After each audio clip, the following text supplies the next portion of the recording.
Everybody, I'm Stacy with Stacy's Organizing and Decorating for Life. I'm here to help you organize your thoughts and decorate your perspectives. I come here every week trying to give you valuable, soul-felt, down-to-earth information that you can relate to and understand. I also have a webpage called stacyforlife.com, and on this webpage I write a monthly blog, which I'm due to write now, and I'll have it done by the end of this week. So I invite you to go check that out, as well as there's a description of the services that I provide as a life coach, which are addiction, codependency, and grief. But it's not limited to those things, because underneath all of that lies the desire for healing and healthy relationships, as well as developing a spiritual and soul consciousness. So if you or anyone you know is interested in any of that, remember it's stacyforlife.com, or you can email me at stacyreinick@gmail.com. So last week I shared that it was my first year on YouTube, my anniversary, and when I reflected and looked through the past videos, one video that caught a lot of attention was one that was called Treating Adults Like Children and Baby and Adults. Now this was like the 6th or 7th video that I did, and I've been committed to do these videos, once a week. So I wasn't real comfortable, and so in that 7 minutes I primarily talked about how it related with codependency, the passive aggressive behaviors that people develop in codependent relationships, as well as the enabling behaviors. And that's something like we just talked about, when people are doing stuff for people, grown-up people, that they could be doing for themselves. But when I looked out and did more research on this babying adults and treating adults like children, I was blown away at how many areas in our lives that it can come up other than just the regular codependent areas, and how far this spanned. I've been studying about narcissism. I'm not an expert on narcissism, but I've been studying that this year. I'd always heard the word narcissist. I've heard people say, oh, they're a narcissist, this is narcissist. And then finally I looked up, what is that really, a narcissist? I knew it wasn't a supposed good thing, but so I looked that up. And I have found out, oh, wow, they say that it's crazy making. And so I understand why people are so frustrated with narcissists, but also at the same time, it's very sad. They say that the narcissist is somebody who, when they were a baby, perhaps they weren't looked at like, how when we have our babies, and they didn't get held and looked at in the eyes and talked to as, sweet little babies. Now, maybe that's true, maybe that's not, I don't know, but that's what I've heard, and I'm not the expert on narcissists. But at the end of this video, I'm going to give you some expert names of people that I've studied, and watched their videos, so that I could get a clearer understanding of what this actual narcissism is, so I'm better able to learn more and help more people. Everything I learn helps myself too. So I thank you all for making me aware of things too, because that's what these videos are intended to do. So the new word that I learned that deals with narcissism is something called infantilization. We've heard of being infantile, saying this person has infantile behavior, that person has infantile behavior, and that's just as judged as narcissism. But all of this is directly linked and close together. So I always like sharing with you all how things are linked and close together. This isn't about judging. This channel is about us evolving through healing. So I just want to remind you all of that we're not going to bash anybody, because I am an expert in codependency because I've struggled with it, and I've also been healing from it and helping others heal from it for a very long time now. So I think, it spans so many levels. When I did the research, like I was saying, it happens in the media, this infantilization. It's happening in the media. It's not only happening in the media, but it happens religiously. It's a religion, religion does it too. Then of course there's the parents. I mean, that's what we're all common with, and that's where we think most of this stuff comes around and everything. But then there's the partner also, and then there's also the co-worker. So we have this in all areas of our lives. And how does that come out? Say that in religion, it's like, well, they tell you to believe certain things and you don't understand how it works together, but yet you can't ask questions. So then you feel feelings of shame because you're not sure how this works and you're not quite getting it. And so you think everybody else is getting it and you aren't. So then we get this shame. And then oftentimes people even become to where they don't even like religion. They either are just experiencing something and they don't understand why they're doing it, or they don't like it. I'm not saying everybody, but some people. This is, how it works. And then when we look at the media, I mean, it's full blown. You don't have to ask too much. And the media is using religion, it's using politics, it's using race, it's using all different things to divide and separate you. And I'm not saying those occurrences aren't really happening. What I am saying, though, is there's no looking for solution of healing. It doesn't seem like. It seems like there's a lot of violence going on. And the thing is that we can't dehumanize to not be dehumanized. That's not how you're going to fix not being dehumanized, is that we have to learn a practice of compassion and empathy and knowing that we're all humans, just souls on this adventure in life. So what is happening when somebody does this infantilization? And before I go into that, the parents, it goes back and forth. I think that it's parents that didn't have structure growing up. They grow up and then they know that all kids need boundaries, So if they didn't have structure and boundaries growing up, they may decide they're going to have structure and boundaries, but not having learned them, they may come out sideways as control, And then that's not very peaceful for the parent or the child. And this is pretty common, But then there's also us as parents that sometimes we say things and do things that we are unaware of, is because when we are, born, there's that adoration for our parents because they are our sole caregivers. But we are born divine with none of those connections with race, religion, medias, any of that. We don't know politics, none of that. We aren't involved in any of that. And so we have this parent that adores us and is supposed to take care of us, and we are entrusted to those people that wanted us. Part of this infantilization, and one of the things that I watched on it, one of the videos I watched on it, was that there's that sense of owing. This is what a narcissist does, is you owe me. But when we're born, and our parents tell you, well, I gave you life. Well, they act like they gave you a gift, but that your birth was not, them giving you a gift. You were a gift to them, and somebody who's narcissist doesn't feel like they were that gift. They, one of the videos I've seen in the research is that a narcissist, probably was one of the babies that their parents didn't look at them in the eyes and adore them, or what have you, or they didn't feel that way. So we're all about trying to validate other people's feelings, but at the same time having our own boundaries and feelings and understanding we can feel and think things different than somebody else. So this was what separates us in the codependency and the narcissism and all that, is knowing and having the esteem and the maturity to grow out of all that, because the codependents are immature, the narcissists are immature. So this is about growth through healing. So what happens if we do that to somebody or they do that to us, the infantilization? It's critical. So if your partner, if your partner or your parent or your child, even your children may do this to you. If your partner, parent, child, your co-workers are doing this to you, then we're going to talk about what is happening and then how this comes out. So criticism and micromanaging, demeaning, manipulation, and then it comes out as emotional blackmail too, and smear campaigns. And this may go on in your workplace. It obviously is going on in the media. It may go on in your home even, and narcissism, there's that triangulation. And at the end of this video, like I said, I will give you the people. I'm not an expert in narcissist, but there are people who do have expertise in narcissism that you could watch their videos too and get a clear idea that there's a thing in narcissism called crazy making. And so if you suspect that you're dealing with a narcissism and going through that after hearing all these things about infantilization and how closely linked it is to narcissism, stay tuned for the end of the video and I will give you those people who are experts in this area that I respect.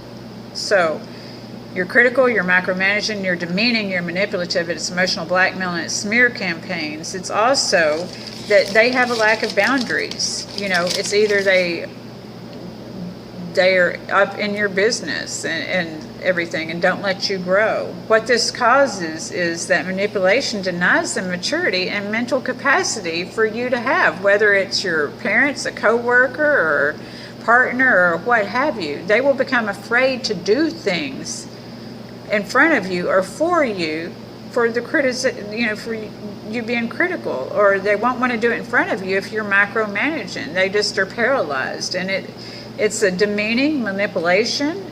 It's just, it doesn't make them feel like they can be a whole person.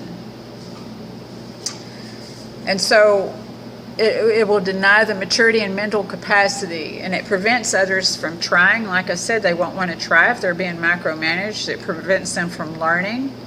They won't develop age-appropriate self-management skills, and they'll be seeking permission for stuff. And then if we do this to our kids and then they grow up and do these things, we were like, why'd you do that? Why are you letting them control you? Why are you doing this? When maybe we were the ones in turn that controlled them. I'm not saying that we are. I'm just saying that this is what happens, that maybe that happened to us. And we have to be careful of the dialogue that we aren't conscious to, that we repeat out. That I have people tell me I have to really watch what I say, because oftentimes, like, even telling somebody sometimes to be careful or be safe, a lot of people think that that's concern. And a lot of people, when they're doing these behaviors, the infantilization, those behaviors that I just named that didn't seem very nice, being critical and overbearing and things like this, they say that they're doing that because they love the other person. They claim to be doing that because they love them, and that's because that's how they learn how to love. So that's what they define as love, see? And that's very sad. But as grown-ups, it's our job to do the healing, that we get to define love if it doesn't feel good, if we're sick and tired of being sick and tired of getting and having those same relationships over and over, and we want to have that healing, then we've got to be able to do the feeling. So we have to deal with the feelings. We have to deal to heal. That's what we were saying last night in our group. So we have to deal to heal. So we have to understand what these feelings are. Many of us are taught just only a few feelings, so we don't know the whole plethora of feelings that we can feel, so that we can identify the opposite of that, see? Because like I've said, in everything there's a little good and there's a little bad in everything. So if you can feel one thing, then you can feel the other. If you can acknowledge one thing, then you can acknowledge the other. So it's being able to expand yourself to know more and be more than what you were possibly taught, whether it's at work, because you will have coworkers who, and the thing is being able to take ownership. It gives us a freedom. Once we can decide and define, where did this come from, and this is why I do this. Because a lot of times parents, in the parenting part, parents will say, I'll just do it myself. I've been guilty. I'll just do it myself because I want to make sure that it's done right, or I don't have time to wait for them to do it, or something else. But the thing is that what we're doing is actually demeaning. We don't understand or realize that we're demeaning and not allowing our children to learn how to do those things themselves, so that when they grow up, that they can be, better people and not depend on people. I heard in one of the research videos that I did, a lady said that she taught her son how to do those things at an early age so he wouldn't have to get married to have somebody take care of him, and I think a lot of people are doing that these days. And then there are the young people and I work with some of them too. There's some young people, because a lot of people grew up in this virtual world, which they don't feel is reality. So when it comes to making real friends outside of the virtual world, there's a challenge there. There's a communication. There's trying to find that commonality when we're growing up and we're not trying to live in that virtual world anymore. So it's about learning how to reach out and connect with other people. So it's just a different time, and it's all just about evolving. Judging any of this won't make it better. But the solution, finding the solutions to this. So the solution to this is, so we have to have boundaries. You may have to have no or minimal contact with somebody who is infantilizing you. If you can, at work that might be a problem, but it's good to learn the boundaries. It must be realized, not everyone will heal in this lifetime. We don't have to be mean, but we don't have to be abused. So we don't have to be mean or abused.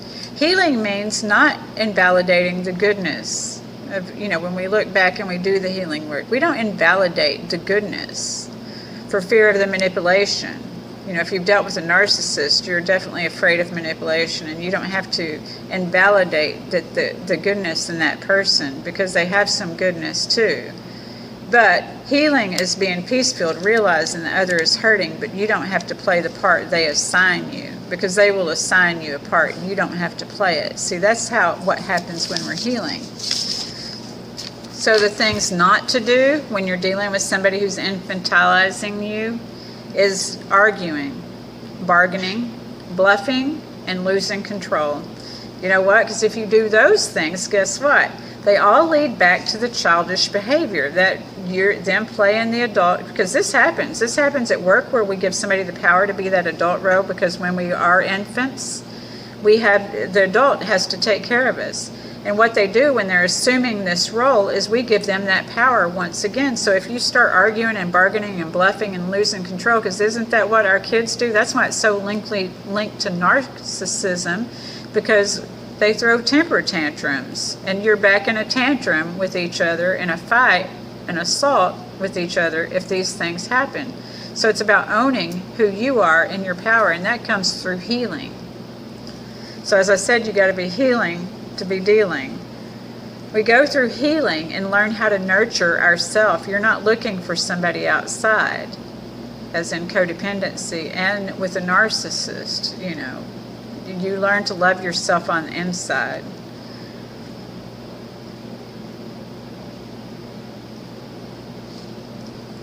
So I hope that this video has been helpful to you. The resources that I had for gathering information, if you need more information, say about the parent and child situation with the infantilization, if you relate with that, if you had a parent who infantilized you and you have a fear of infantilizing your own children, or the speech that you have and where did that come from, and you're more interested, there is theremin trees, and that's spelled THERAMIN trees. And that he could, that was a good video on, and a display of how that works with the parent and the child, and how all that plays out and comes together and keeps, people on that hamster wheel. Also, if you're interested in how it plays out in the media and the internet, there's what I was telling you about, the one guy, his name is Simon Gottschalk, and he is the professor of sociology at the University of Nevada in Las Vegas. So he can tell you how this works, and he's written a book called From the Terminal Self, but he also talks about the infantilization in American adults, if you're interested in that, and that could help you a lot in not spreading this propaganda, because everybody has the facts. This side has the facts, that side has the facts. This person thinks their facts are right, this person thinks their facts are right, and really, I don't think none of us have the facts. So, and then narcissism.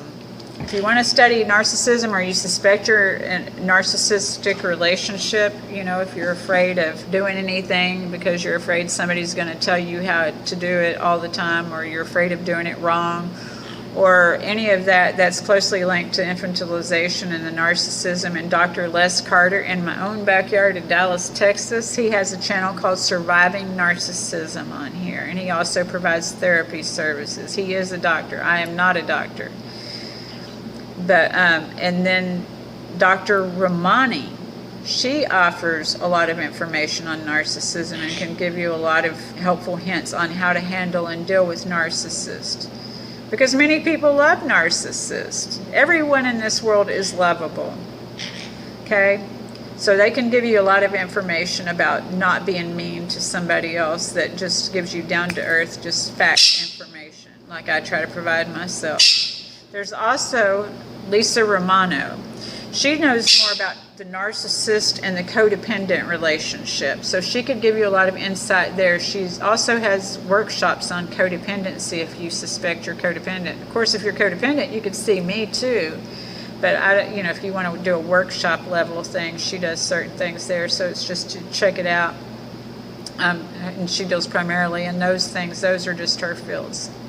I have these addiction, codependency, and grief, but she has codependency and narcissism for the most part. So she's a good avenue to go down too. I think that's all that I have far as those resources go for you today. So I hope that my video has been helpful, and if you need further assistance, again, if you can't remember these things or what have you, then feel free to email me at stacyreinick@gmail.com. I'm figuring that some of you are like me and didn't know that much about narcissist until, you'd heard the word like me but didn't really know the breakdown on it. There's all kinds of breakdowns and terminologies that go with it that I didn't know before, and it's very helpful to know these things when you look at infantilization. Okay? All right. Well, I want to thank you again so much. I appreciate your time. And remember, you can reach me at stacyforlife.com. Or I'm Stacy Renee on most social media, except Instagram, and I'm Stacy Renee 8. But I'm on Twitter, Instagram, and Facebook. So I want to thank you so much once again, and I hope that you have a wonderful week, and I look forward to seeing you again next week. And until then, I wish you much peace and love. Bye.